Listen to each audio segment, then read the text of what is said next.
Γεια σας αγαπητοί φίλοι, τι κάνετε?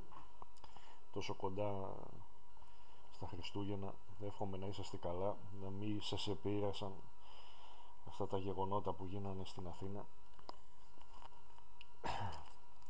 και γενικά με υγεία και με αγάπη να μπούμε σε αυτό το καινούργιο χρόνο.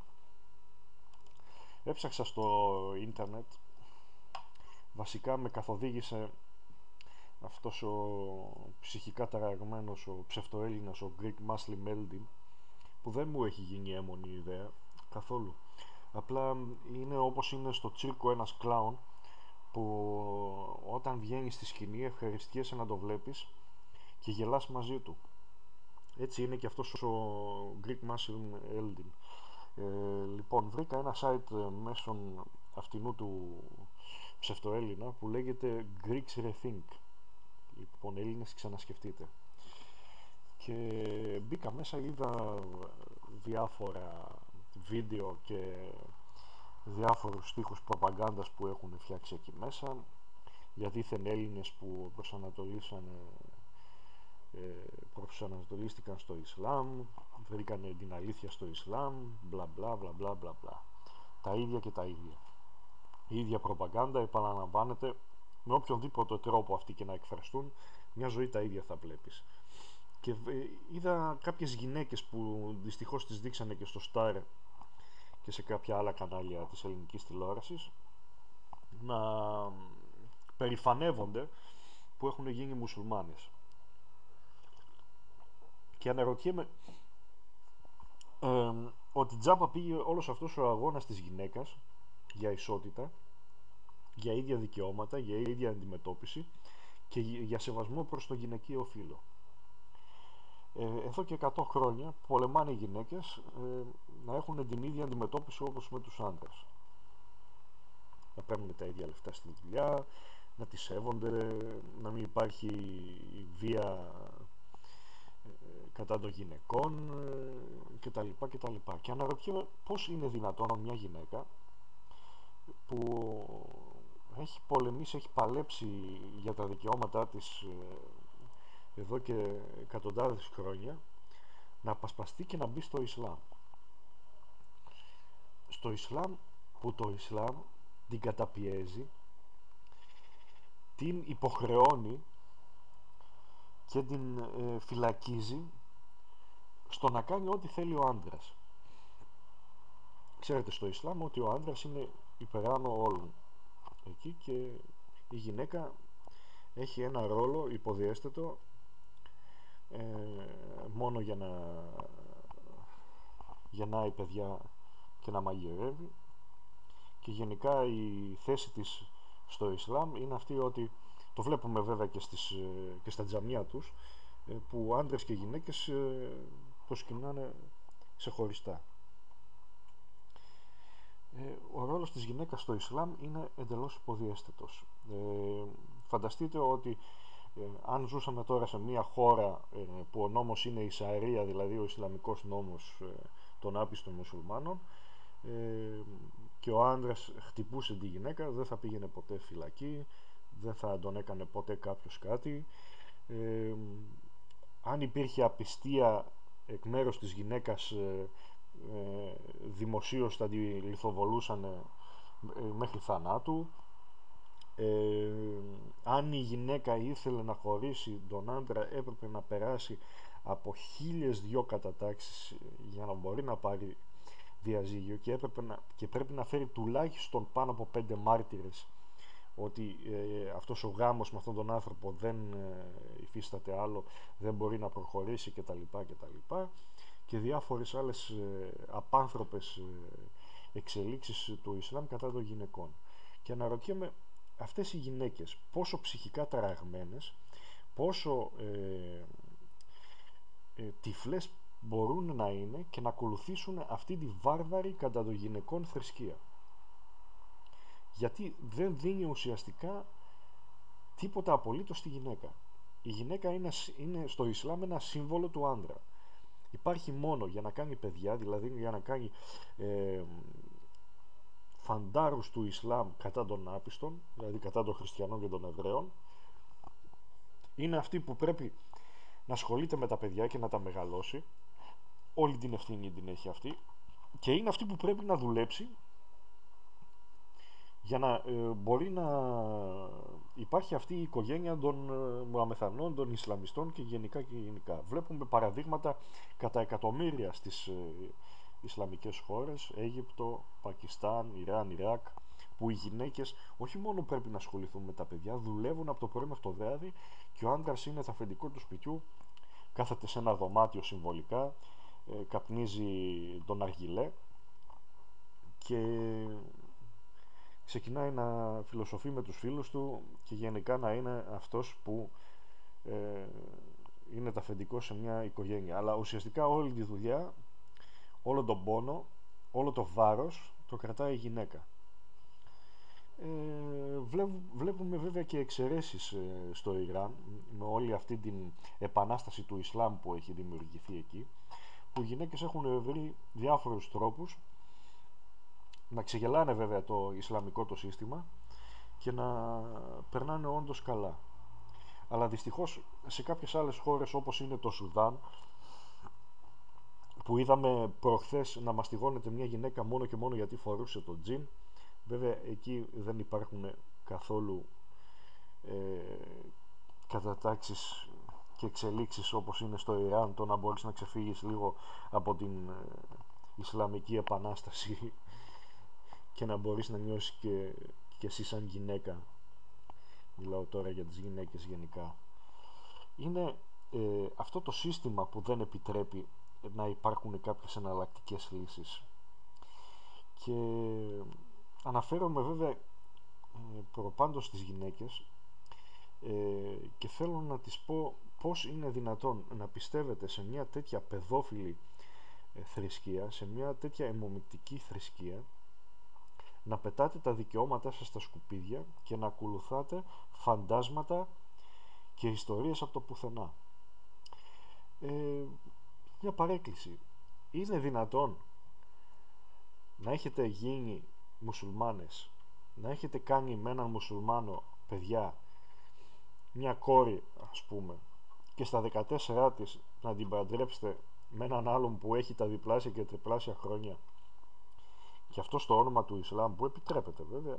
Παραδείγματα έχουμε δει κατά χιλιάδες στον κόσμο. Υπάρχουν και φωτογραφίες στο Google, αν θέλετε μπείτε μέσα και μπορείτε να δείτε στο Αφγανιστάν 60-70 χρονών άντρας να παντρεύεται 12 και 14 χρονών κοριτσάκια. Και αναρωτιέμαι πώς είναι δυνατόν να υπάρχουν κάτι τέτοιες κατατάξεις. Πιστέψτε μου ότι δεν γίνονται μόνο σε χώρες που δεν υπάρχει υποδομή, φτωχές χώρες του Ισλάμ, γίνονται και σε πλούσιες χώρες, γιατί η παιδοφιλία στο Ισλάμ είναι κάτι που εκμεταλλεύεται με βάση το Κοράνι. Δηλαδή στο Κοράνι μέσα επιτρέπεται να παντρευτείς ακόμα και μωρά αν θέλεις, και σου λέει αφού δεν έχω την ελευθερία στο Ισλάμ μέσα να ζω τη σεξουαλική μου ζωή, την εκμεταλλεύομαι με βάση του Κορανίου. Και βέβαια αυτοί όλοι πάνε μπροστά με το Κοράνι και λένε ορίστε ο προφήτης μας, ο δίθεν προφήτης μας Μωάμεθ μας επιτρέπει να κάνουμε αυτά και με την ευλογία του Θεού, Αλάχου Ακμπαρ, ο Θεός είναι μεγαλύτερος, μπορούμε να παντρευτούμε ακόμα και μικρά παιδιά. Βλέπετε ότι όλη αυτή η εξέλιξη σε αυτή τη θρησκεία, σε αυτή τη βάρβαρη θρησκεία που λέγεται Ισλάμ, είναι σατανισμός και τίποτα άλλο. Είναι ενδείξεις σατανισμού και βαρβαρότητας. Γιατί πείτε μου τώρα, ποια θρησκεία επιτρέπει όλα αυτά? Καμία. Υπάρχουν όροι σε αυτόν τον κόσμο. Δηλαδή πρέπει να έχεις μέσα εσωτερικά, μέσα σου κάποιους όρους. Δεν μπορείς να κάνεις ό,τι θέλεις. Ενώ αν έχεις γεννηθεί άντρας και είσαι Μωαμεθανός, σου επιτρέπει το Κοράνι τα πάντα. Τα πάντα. Είσαι ουσιαστικά ένας μικρός θεός στον ουρανό σε αυτόν τον κόσμο. Γι' αυτό βλέπουμε και αυτές τις βαρβαρότητες που γίνονται στο όνομα του Ισλάμ παγκοσμίως, και με μια τέτοια άνεση που αναρωτιέσαι εσύ τώρα με μια δυτική άποψη άνθρωπος, μα πώς είναι δυνατόν αυτοί οι άνθρωποι να λειτουργούν έτσι? Λειτουργούν με βάση το Κοράνι. Το είδαμε και στις 9-11 του 11 του 2001 στη Νέα Υόρκη. Ποια άνεση ρίξανε τα αεροπλάνα στους δίδυμους πύργους και στο Πεντάγωνο. Και έχουν βγάλει τώρα οι μουσουλμάνοι, ακούστε, έχουν βγάλει τώρα μια ιστορία, ένα παραμύθι, ότι εκείνη τη μέρα δεν πήγανε 3.000 Εβραίοι στη δουλειά, ότι όλα αυτά έχουν οργανωθεί από τη CIA κτλ. Δηλαδή βλέπουμε μια ιστερία ηλιθιότητας από αυτούς τους ανθρώπους, και με όποιους έχω συζητήσει, δηλαδή μόνο που ανέφερα την 11 του και τα γεγονότα, όλοι μου λέγανε ότι απέδειξέ μου ότι αυτοί ήταν μουσουλμάνοι που το κάνανε και το ένα και άλλο. Μα ορίστε τα ονόματά τους, ορίστε τι φάτσες τους, τα πρόσωπά τους, τι ήταν αυτοί, Εσκιμό ήτανε δηλαδή, τι ήταν από τη Χαουάι ή ήταν ηθαγενείς κάποιου νησιού στο Ειρηνικό? Μα αμεθανοί, ήτανε Άραβες, Σαουδάραβες, Ιράκινοι, καταγωγή από το Ιράκ, από το Κουβέιτ κτλ. Δηλαδή αυτοί οι άνθρωποι όλοι ζουν μέσα σε ένα κλειό, φανταστικό κλειό, δηλαδή σε κάποια άλλη διάσταση, που δεν τους επηρεάζουν καθόλου όλα αυτά τα παγκόσμια γεγονότα που γίνονται στο όνομα του Ισλάμ. Βλέπετε, αν μπείτε στο Google μέσα και γράψετε Dagestan extreme video, θα δείτε αποκεφαλισμούς μουσουλμάνων εκεί που έχουν πιάσει ορθόδοξους Ρώσους. Εν ζωή βέβαια αυτοί οι άνθρωποι, τους κόβουν το κεφάλι. Είδαμε εκατοντάδες παραδείγματα στο Ιράκ που πιάνανε ξένους και τους αποκεφαλίζανε και το τραβούσανε στο βίντεο, και έβλεπες την άλλη μέρα σε όλα τα κανάλια τα δημοσιογραφικά να δείχνουν αυτές τις φωτογραφίες και αυτούς τους βάρβαρους χειρισμούς, και βέβαια πάντα έβλεπες και ένα Κοράνιο όταν γινόντουσαν αυτές οι πράξεις. Δηλαδή κάποιος διάβαζε μέσα από το Κοράνι και τους κόβανε το κεφάλι. Και αναρωτιέμαι τώρα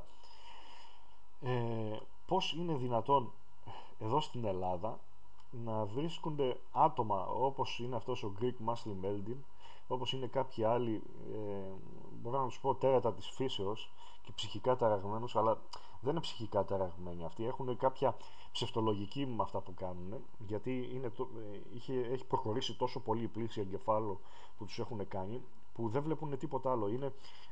Εγώ το θεωρώ το σύνδρομο των Ναζί, γιατί και αυτοί βαδούσαν τυφλοί σε αυτόν τον κόσμο. Είχαν έναν προφήτη μπροστά τους που λεγόταν Αδόλφος Χίτλερ, και τα πιόνια από πίσω όλοι τον ακολουθούσαν. Βέβαια, όταν γίνανε δύσκολα τα πράγματα, κανένας δεν ήθελε να ασχοληθεί με τον Χίτλερ. Έτσι πιστεύω θα γίνει και με τους αμεθανούς. Όταν θα έχουν γίνει δύσκολα τα πράγματα στην Ελλάδα και δεν υπάρχει άλλος τρόπος και δεν υπάρχουν κάποιοι άλλοι που θα ακολουθήσουν αυτούς τους παιδόφιλους και μομίκτες και βάρβαρους στο ψεύτικο λόγο που διαδίδουν από εδώ και από εκεί, βέβαια δεν θα υπάρχει άλλη λύση το να πούν τελικά αποτύχαμε και ο μόνος τρόπος είναι να γυρίσουμε πίσω στις ρίζες μας και να γίνουμε άνθρωποι πάλι. Βλέπουμε σε αυτούς τους δύσκολους καιρούς ο Έλληνας έχει πιο καλύτερα πράγματα να κάνει παρά να ασχοληθεί με μουσουλμάνους και με το Ισλάμ, αλλά δυστυχώς έχουν μπει και αυτοί στη ζωή μας. Έχουν ανοίξει τα σύνορα από τους ομόθρησκους, τους Τούρκους εκεί πάνω στη Θράκη, και κατά εκατοντάδες κάθε μέρα ρέουν μέσα στην Ελλάδα. Ο Έλληνας, πιστέψτε μου, εγώ προσωπικά δεν έχω όρεξη να ασχοληθώ με αυτούς τους ανθρώπους. Όμορφα και ωραία περνάνε δύσκολα στην χώρα τους, τους κυνηγάνε πολιτικά κρατούμενοι κάποιοι. Εγώ πιστεύω ότι 99% αυτοί είναι όλοι οικονομικοί μετανάστες, και αυτό είναι αποδειγμένο. Μπορούν στην ίδια τους την πατρίδα να αλλάξουν πολλά πράγματα, αλλά δεν τους αφήνει το σύστημα, δεν τους αφήνει το Ισλάμ βέβαια. Γιατί αν ξεχωρίσουμε από όλους αυτούς τους οικονομικούς μετανάστες, το 95% είναι από Ισλαμικές χώρες και το σύστημα εκεί είναι άκρος Ισλαμικό. Και το μόνο που έχουν να κάνουν είναι να φέρουν τη βάρβαρη ζωή τους εδώ στην Ελλάδα,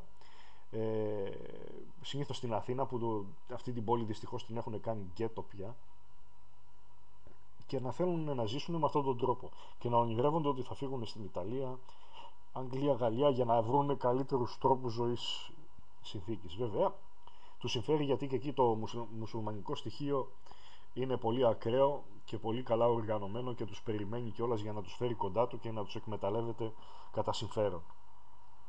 Λοιπόν, σας εύχομαι Χρόνια πολλά. ε, να περάσετε καλά αυτές τις μέρες τις Άγιες, με υγεία και με αγάπη για το 2011, και τα οικονομικά σας να πάνε καλά και προπάντων υγεία. Γεια σας.